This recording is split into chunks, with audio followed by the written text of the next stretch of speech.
Yo guys, what is up? Max on our first Descendant video, and today we're talking about Hotfix 1.0.4. Now, this adds and rebalances a bunch of stuff, but we also got a huge sneak peek and preview into the content that's going to be coming in on August 1st, including the balance changes that they're going to be making to the Descendants, new weapons, some of Luna's new abilities, and so on and so forth. Hope you guys enjoy the full breakdown. Let's get right into it. So to start us off, they are increasing the module storage limit from 1,000 modules to 1,500. This is an awesome change. It was really frustrating sometimes when you would run out of module space and then you'd like go kill a boss and a Transcendent module would drop on the ground and there was just nothing that you could do. So getting 500 more space there is awesome. Next up, the strategic outposts, their cooldown has been reduced from 5 minutes to 1 minute. They stated that they were going to reduce the cooldowns. I didn't think they were going to do it by this much. Pretty awesome change. 1 minute on those outposts. Obviously, the outpost grind is probably one of the most tedious grinds in the game right now. Having to like stealth in with Sharon with only a chance to get the thing that you want, and then you have to like fast travel and hope that you can get a lower cooldown. It can be quite frustrating. Obviously, I would still prefer if it was just like 30 seconds or less, but 1 minute from 5 is awesome, so good change there. Next up, they nerfed the Valby run, or this Volga strategic outpost. I'm just going to do a quick little run, and I will let you know how much gold that I get after the changes.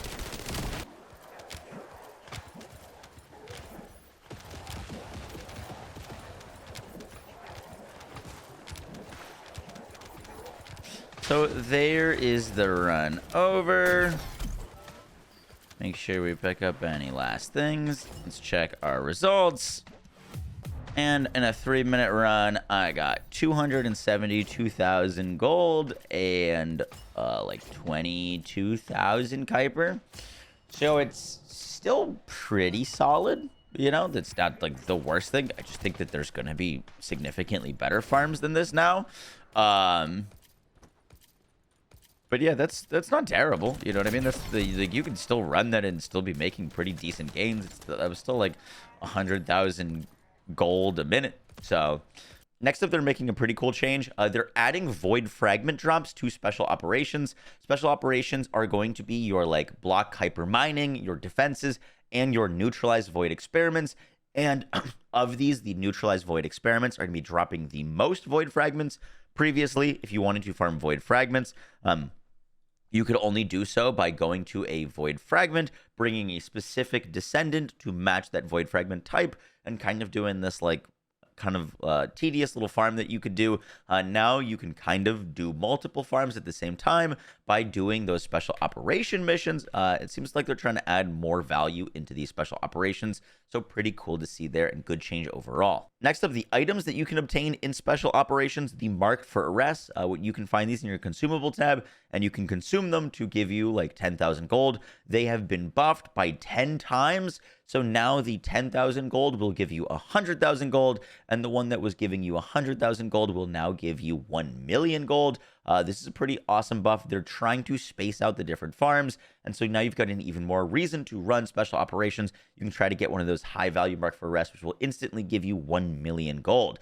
We also have a director's comment that talks about the different changes that they're making to farming in general. The director's comment says, with this adjustment, the reward amount at Fortress Outpost has been reduced. However, to ensure that Valby Run remains a popular hunting ground like Ambush Point and Refined Run, we have set the reward efficiency significantly higher than originally intended. We hope to provide numerous farming spots in the first Descendant, each with unique characteristics and usefulness to different Descendants. Instead of reverting Valby Run to its original design intent, we have adjusted it to offer similar efficiency to other high-reward hunting grounds. Additionally, we have shortened the cooldowns for all outposts so that players can play them more frequently without deliberately failing and no longer need to search for outposts with shorter cooldowns by moving around the map. We've also added gold rewards to special operations and adjusted 4 types of void fragments to be randomly dropped, allowing players to choose and utilize various hunting grounds. Through issues like the Fortress Outskirts and Valby Run, we are learning what kind of playstyles our players enjoy. The experience of sweeping through and farming monsters is of significant value in our game. Your feedback and interest are what drive the continuous improvement of the first Descendant. We always listen to your feedback and improve the game. Good changes there. Also, I will be working really hard to try to find out what the next like best farm is going to be today.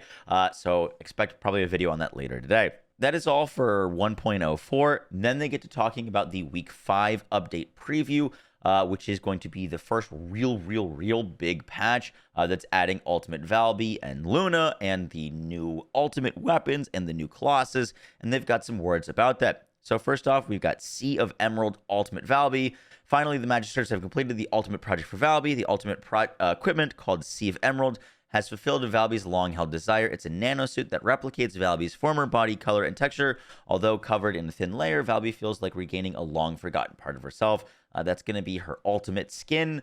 Next up, Ultimate Valby's modification modules. Obviously, a new ultimate needs to have ultimate transcendent modules that only that ultimate can use, and we've got 2 here. Spiral Tidal Wave, which replaces the bubble bullet, which was difficult to aim, with a projectile that flies straight. Spiral Tidal Wave attracts the impurities of gluttony, making it an excellent choice for intercepting gluttony. Sounds like gluttony is going to have a mechanic that Ultimate Valby is going to be particularly good against with this Transcendent module, so that's pretty interesting there. And then we've got Hydro Pressure Bomb. Instead of Plop Plop, which is Valby's kind of like dive into the ground and like pop up and hit enemies with a big wave of water. Plop Plop, it leaps forward and deals damage to enemies around the landing area. The more enemies in the laundry state, the more powerful the damage, making Hydro Pressure Bomb a strong finishing blow. Instead of diving into the water, leap joyfully ahead. So basically, instead of diving in, you're going to jump forward and do a big explosion. Sounds pretty cool. Hopefully, that increases the damage modifier of her 2 pretty significantly. Next up, we've got a note about the new Descendant Luna, who has returned to Albion after a long wandering performance.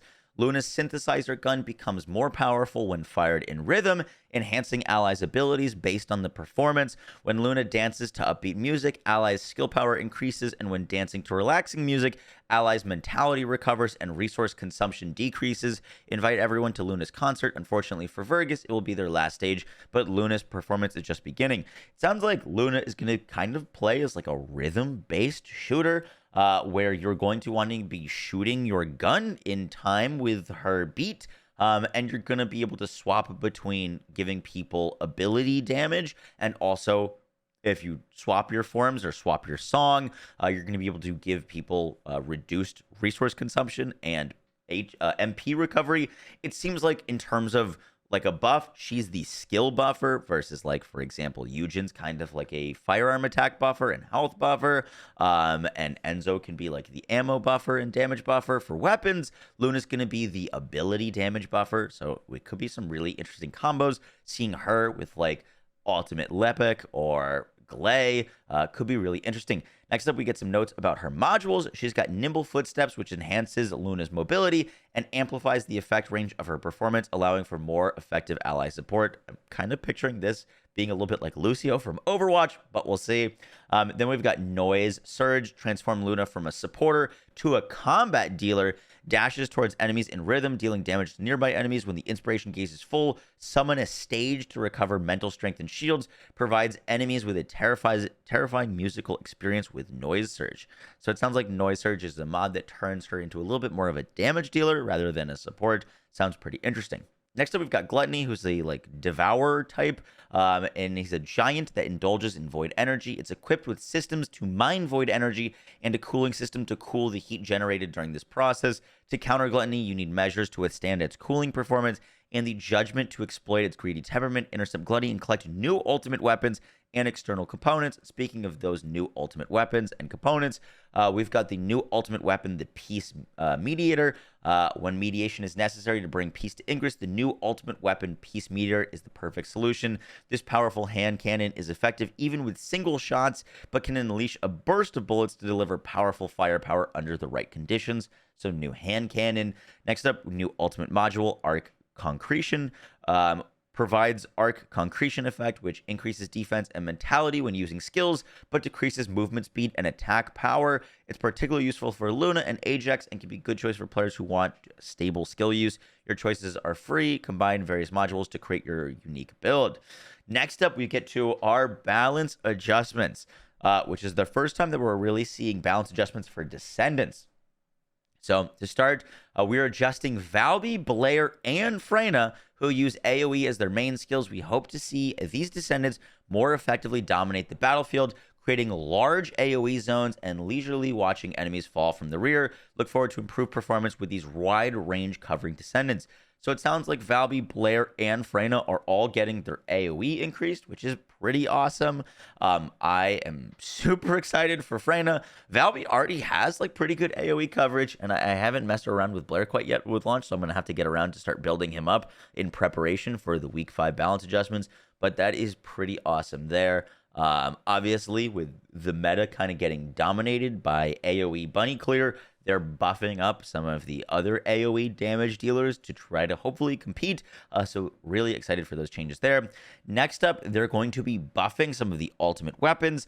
They're enhancing their crit chance and damage, which are the Enduring Legacy, the Secret Garden, and Nizastra's Devotion. Will be improved to boast more powerful firepower and critical settings. I'm going to be honest, I'm pretty surprised by this. I would, if you ask me, the top 5 ultimate weapons, I'd probably put Enduring Legacy and Nizastra's Devotion both in that top 5, and they're both already pretty solid with crit. So I am, like, Enduring Legacy, I think, is going to be, after these changes, the #1 LMG by far. It was already kind of better than the Tamer for super late game because it can build into crit at full investment, but now it's going to be even better, so I'll hopefully get an Enduring Legacy guide out soon. I'm farming for the Secret Garden now, and I've been working on my Nizastras, but the fact that Enduring and Nizastras are going to be getting buffed damage and crit is kind of gross. Those are probably going to be 2 of the strongest weapons in the game after this patch goes live. And then they're also buffing up the Greg's Reversed Fate to allow it to activate its unique ability more often. We're also improving the functionality of single-shot weapons, allowing players to choose between single-shot and rapid-fire modes. Sounds like they're going to be buffing up the tact rifles a bunch. Keep an eye out for the... They didn't specifically mention the Wave of Light, but they might be just doing a, like, single-shot, like, tac rifle buff across the board. So, like, Silly Weeper... Wave of Light could all be really interesting options next week. Guys, that is going to do it for the video. I hope you enjoyed. Overall thoughts, pretty good. I think they're making some good changes. I am kind of disappointed that they're not buffing ultimate shotguns or the shotgun category in general. Snipers, rocket launchers are all seeing play in the like heavy category, but shotguns are not. The ultimate shotguns, like the Smithereens, are just kind of bad. So I was hoping to see some buffs for those. Maybe they'll get around to them. But overall, good patch. Hope you guys enjoyed. Let me know your thoughts down below in the comments, and I'll catch y'all in the next one, guys. Take care. Peace.